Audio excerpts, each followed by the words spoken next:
Hi everyone, so now that we've learned about the three different types of boundaries, we are going to get some practice actually drawing out the cross sections of these boundaries. So we're going to start with a divergent boundary. We're going to draw the vertical profile along one of these boundaries.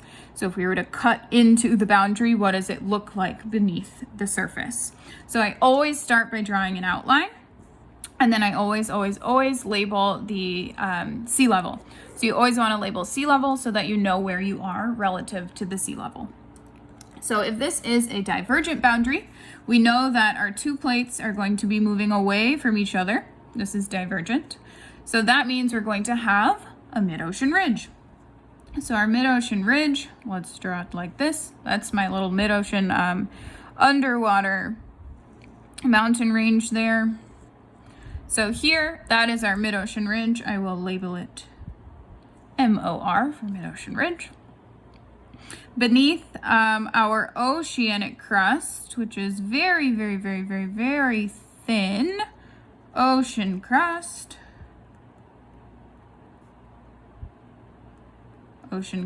Beneath, we have our lithosphere.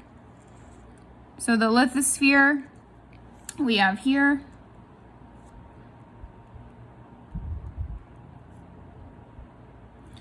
It's going to be thicker than the oceanic crust. Beneath the lithosphere, we have the asthenosphere.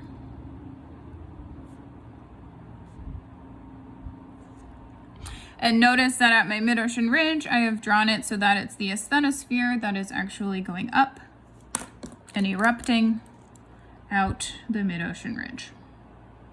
So here we have our volcanic eruptions. We would also have a lot of earthquakes. So I'm going to draw a blue star for earthquakes. So we're going to have earthquakes along the surface of our mid-ocean ridge. And we will have volcanoes erupting. They are underwater. It's not as exciting as a volcanic eruption that we would have from, say, a volcanic island arc.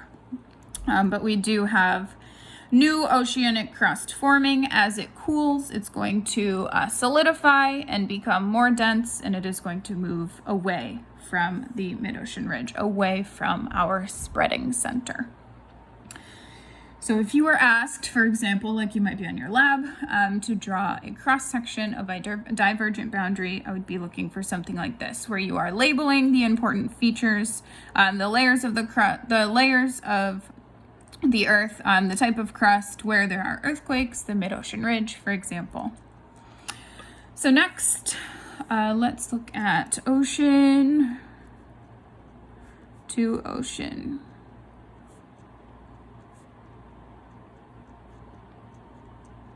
So ocean to ocean convergent boundary. Again, I'm going to draw just my outline. And then my sea level.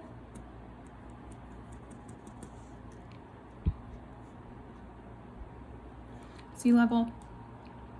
So if we have ocean to ocean convergent boundary, that means that the two plates are moving towards each other.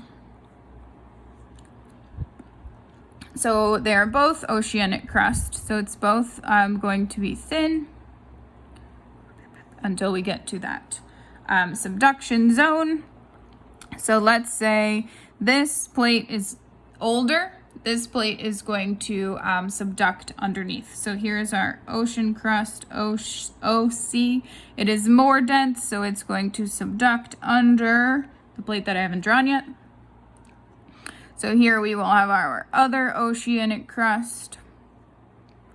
And due to this this subduction, lithosphere,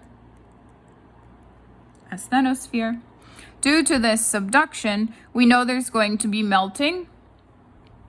This melting is going to rise up through that overriding plate. So we would think we'd have a plate something like this with our oceanic crust. But actually, due to this melting here, this magma, which I'm drawing in red, is going to rise up and will actually create volcanic islands. So here we will have, this is all oceanic crust still. Here we will have our lithosphere. Here we have our asthenosphere. And along with our volcanic island here, and please excuse my drawing skills, we also have earthquakes. So we are going to have earthquakes all along the subduction. So all along where the two plates are moving against each other, we're going to have earthquakes.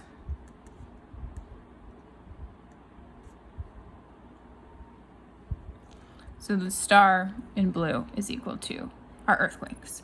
So here we have our ocean to ocean convergent boundary. We have oceanic crust, oceanic crust. So here is exactly where we would have our trench. This is an island arc. And that is a cross-section of an ocean to ocean convergent boundary. So the last one to draw today is going to be our ocean